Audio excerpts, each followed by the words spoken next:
بسم اللہ الرحمن الرحیم۔ صحیح بخاری شریف کتاب المناقب کا باب نمبر 16 اور احادیث الانبیاء جو ہیں اس کا باب نمبر 67۔ باب من احب اللہ یسب نسبہ، یسبہ بھی پڑھ سکتے ہیں اور یسبہ بھی پڑھ سکتے ہیں نسبہ۔ جس نے یہ پسند کیا کہ اس کے نسب کو برا نہ کہا جائے، حضرت عثمان بن ابی شیبہ وہ حضرت عبدہ سے، وہ حضرت ہشام سے، وہ حضرت اپنے والد سے، وہ حضرت سیدہ عائشہ صدیقہ رضی اللہ تعالیٰ عنہ سے روایت کرتے ہیں، قالت وہ فرماتی ہیں کہ استأذن حسان النبی، حضرت حسان بن ثابت نے حضور علیہ الصلوۃ والسلام سے اجازت طلب کی۔ کس چیز کی؟ فی ہجاء المشرکین، کہ وہ مشرکین کی ہجو کریں، ان کی جو ہے وہ برائی بیان کریں۔ قال کیف بنسبی، تو نبی کریم علیہ الصلوۃ والسلام نے پوچھا میرے نسب کا کیا ہوگا؟ فقال حسان، تو حضرت حسان بن ثابت نے کہا لأسألنک منہم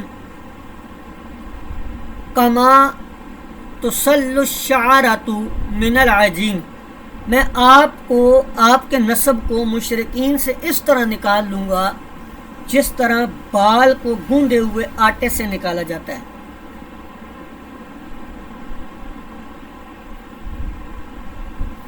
تو عروہ نے اپنے والد سے روایت کی ہے کہ میں حضرت عائشہ کے سامنے حضرت حسان کو برا کہہ رہا تھا، تو فقالت، سیدہ نے فرمایا لا تسبہ، اس پر کیا نہ کرو، لا تسبہ، اس کو برا بلا نہ کہو، کیوں؟ فإنہ کان ینافح عن رسول اللہ، کہ اس نے حضور علیہ الصلوۃ والسلام کا دفاع کیا ہے، یا یہ حضور علیہ الصلوۃ والسلام کا دفاع فرمایا کرتے تھے۔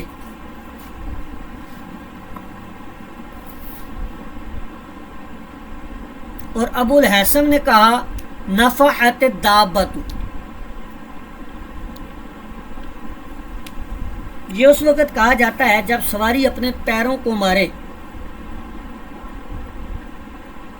اور نفحہ بالسیف، یہ اس وقت کہا جاتا ہے اذا تناولہ من بعید، جب وہ دور سے تلوار کا کیا کرے، وار کرے۔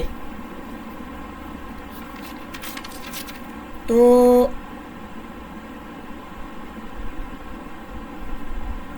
اب اس کے اندر یہ معلوم ہوا کہ گستاخان صحابہ، گستاخان نبی جو ہیں، آقا کریم صلی اللہ تعالی وسلم کے جو گستاخ ہیں، بے ادب ہیں، ان کو برا بھلا کہنا یہ درست ہے، ان پر شدت کرنا یہ درست ہے، جیسا کہ حضرت حسان بن ثابت نے حضور علیہ الصلوۃ والسلام سے اجازت طلب کی۔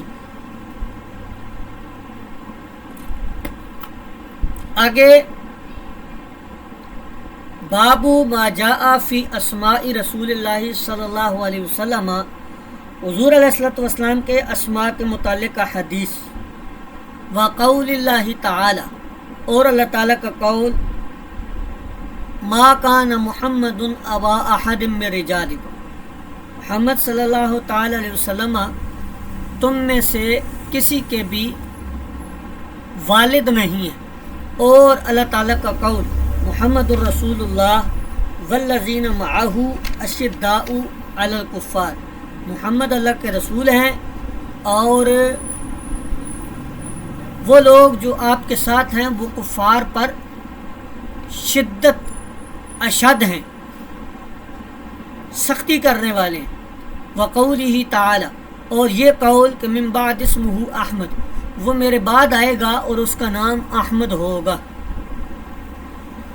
یہ کہتے ہیں یہاں پر کہ کأنہ یشیر الی ان ھذین الاسمین اشہر اسماء، کہ یہ جو دو اسماء ہیں محمد اور احمد یہ حضور علیہ الصلوۃ والسلام کے دو مشہور اسماء میں سے، کیونکہ باب تھا بابو ما جاء فی اسماء رسول اللہ، تو حضور علیہ الصلوۃ والسلام کے ان اسماء کا ذکر کیا جو قرآن کریم کے اندر ہیں۔ ان دو آیتوں کا اس لیے ذکر کیا اس میں یہاں پر کہ ان میں حضور علیہ الصلوۃ والسلام کے دو زیادہ مشہور ناموں کا ذکر ہے۔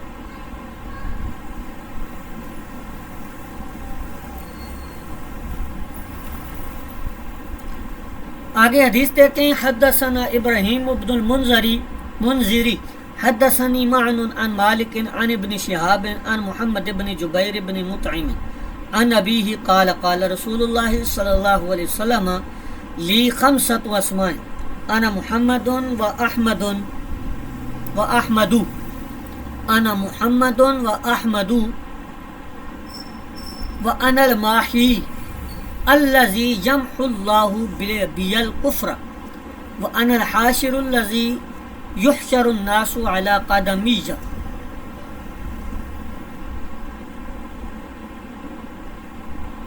اس کو علی قدمی بھی پڑھ سکتے ہیں اور علی قدمی بھی پڑھ سکتے ہیں۔ وأنا العاقب۔ اب اس حدیث میں ارشاد فرمایا حضور علیہ الصلوۃ والسلام نے کہ میرے 5 نام ہیں، میں محمد ہوں، احمد ہوں اور میں ماحی ہوں، جس کے سبب اللہ نے کفر کو مٹایا یا کفر کو مٹائے گا، اور میں حاشر ہوں، میرے قدموں میں لوگوں کو جمع کیا جائے گا، اور میں کیا ہوں؟ عاقب ہوں۔ اب 5 ناموں پر اقتصار کی وجہ کیا ہے؟ اس حدیث میں مذکور میرے 5 نام ہیں۔ اس جگہ یہ سوال آتا ہے کہ آپ نے 5 ناموں پر کیوں اقتصار فرمایا، حالانکہ آپ کے اسماء تو 5 سے زیادہ ہیں۔ تو ابن العربی ابو بکر ابن العربی نے جامع ترمذی کی شرح میں لکھا ہے کہ اللہ تعالیٰ کے 1000 اسماء ہیں۔ اسی طرح حضور علیہ الصلوۃ والسلام کے بھی 1000 اسماء ہیں۔ اس کا جواب یہ ہے کہ عدد میں مفہوم مخالف معتبر نہیں ہوتا، اس لیے کہ 5 اسماء کے ذکر کرنے سے زیادہ اسماء کی نفی نہیں ہوتی، یعنی کہ اس کا یہ مطلب نہیں ہے کہ میرے 5 ہی اسماء ہیں، بلکہ 5 سے زائد بھی اسماء ہو سکتے ہیں۔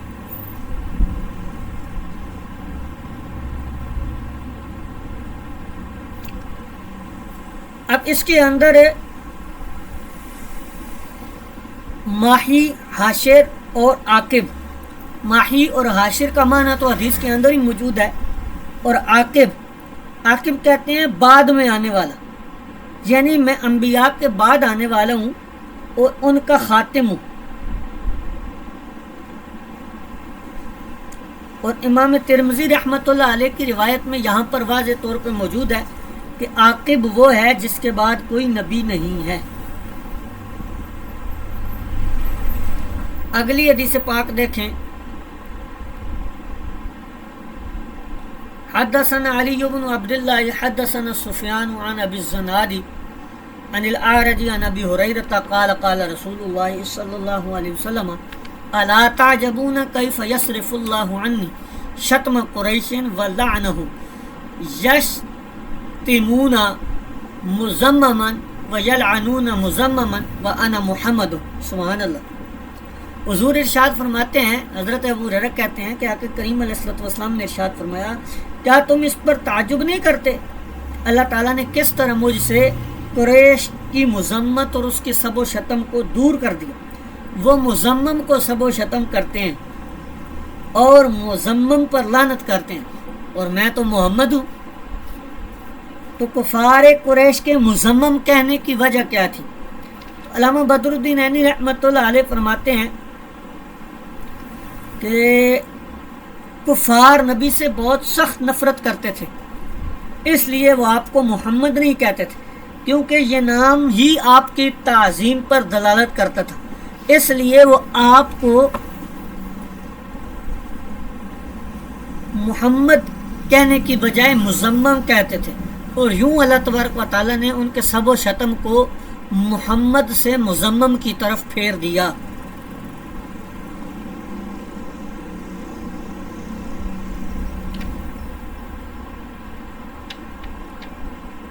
اگلا باب ہے باب خاتم النبیین. اس میں حضور علیہ الصلوۃ والسلام کی ختم نبوت کا ذکر ہے. حضرت جابر بن عبداللہ انصاری رضی اللہ تعالیٰ عنہ سے روایت ہے کہ وہ فرماتے ہیں حضور علیہ الصلوۃ والسلام نے فرمایا مثلی و مثل الانبیاء کمثلی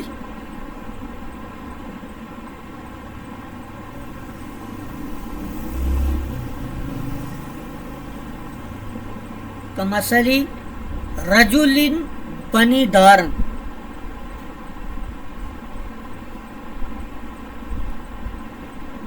یہاں اس کو رجل بنا دارن پڑھیں کہ حضور علیہ الصلوۃ والسلام فرماتے ہیں میری مثال اور انبیاء سابقین کی مثال اس مرد کی طرح ہے جس نے کوئی مکان بنایا، فَأَكْمَلَهَا پھر اس کو مکمل کر دیا، وَأَحْسَنَهَا اور اس کو مزین بھی کر دیا، اس کو مزین بھی کر دیا، إِلَّا مَوْضِعَ لَبِنَةٍ مگر ایک اینٹ کی جگہ چھوڑ دی، فَجَعَلَ النَّاسُ يَدْخُلُونَهَا پس لوگ اس مکان میں داخل ہوتے اور تعجب کرتے، وَيَتَعَجَّبُونَ اور متعجب ہوتے، تعجب کرتے، وَيَقُولُونَ اور وہ کہتے لولا موضع اللبنۃ کاش کہ ایک اینٹ کی جگہ چھوڑی نہ ہوتی. اور وہ جو ایک اینٹ کی جگہ تھی وہ حضور علیہ الصلوۃ والسلام تھے کہ نبی کریم علیہ الصلوۃ والسلام وہ اینٹ ہیں جو عمارت نبوت کی بنیاد ہیں، اور اگر بنیاد نہ ہوتی تو عمارت منہدم ہو جاتی.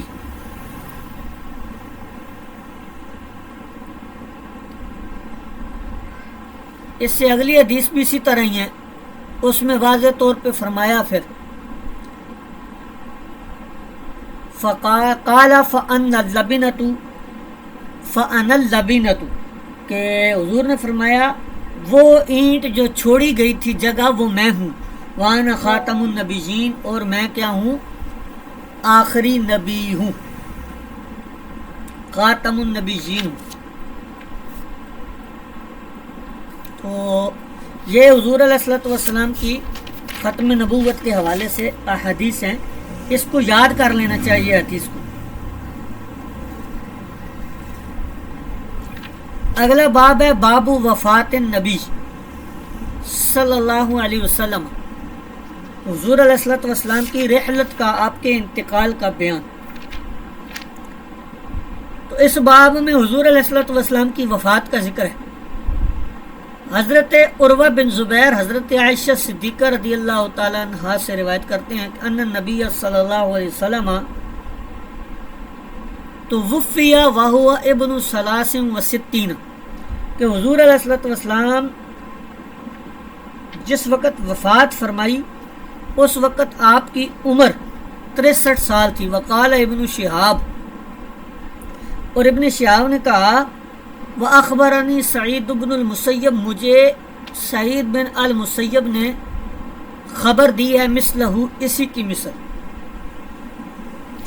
اب اس میں حضور علیہ الصلوۃ والسلام کی وفات 63 سال کی عمر میں ہوئی، اس کا بیان ہے. تو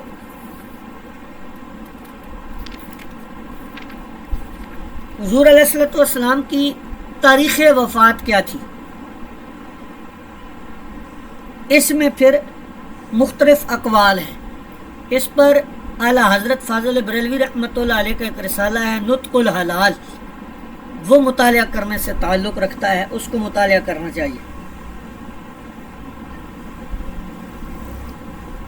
تو جو حضور علیہ الصلوۃ والسلام کی تاریخ وفات راجح ہے، جس کو اکثر ائمہ نے بیان کیا ہے، وہ یہ ہے کہ حضور علیہ الصلوۃ والسلام کی بیماری کی ابتدا 19 صفر بروز بدھ 11 ہجری کو ہوئی. آپ 13 دن بیمار رہے اور 2 ربیع الاول 11 ہجری پیر کے دن آپ فوت ہو گئے.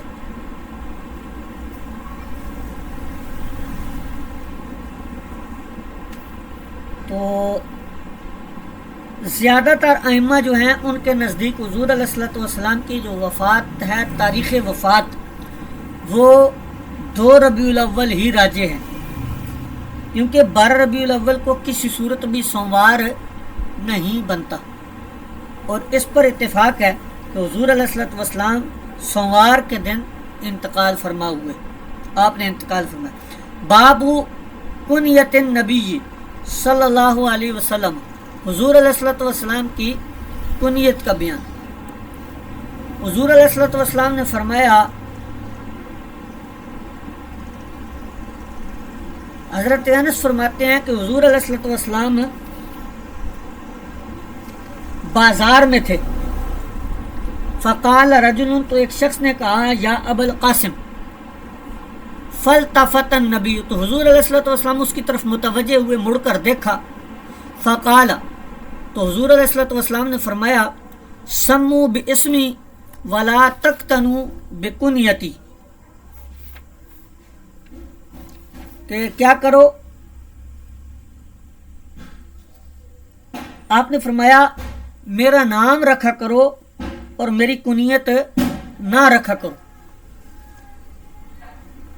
اب اس میں پھر اختلاف ہے کہ آپ کی کنیت رکھنا آپ کی ظاہری حیات میں ممنوع تھا یا قیامت تک ممنوع ہے۔ تو قاضی ایاز مالکی رحمۃ اللہ علیہ نے امام مازری سے نقل کیا ہے کہ محققین اور جمہور علماء کا مذہب یہ ہے کہ یہ صرف آپ کی ظاہری حیات میں ممنوع تھا، تاکہ کوئی شخص آپ کو ابو القاسم کہہ کر آپ کو تکلیف نہ پہنچائے، اور یہی صحیح بھی ہے کہ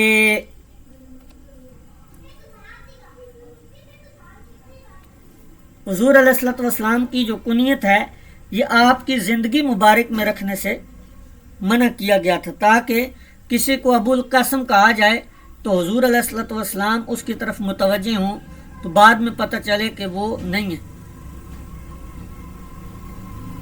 اس نے اس کو نہیں پکارا بلکہ کسی اور کو پکارا۔ تو اس ابہام کو دور کرنے کی وجہ سے علماء فرماتے ہیں کہ حضور علیہ الصلوۃ والسلام کی کنیت نہ رکھی جائے۔ تو آج کا سبق یہیں پر ہم کلوز کر دیتے ہیں۔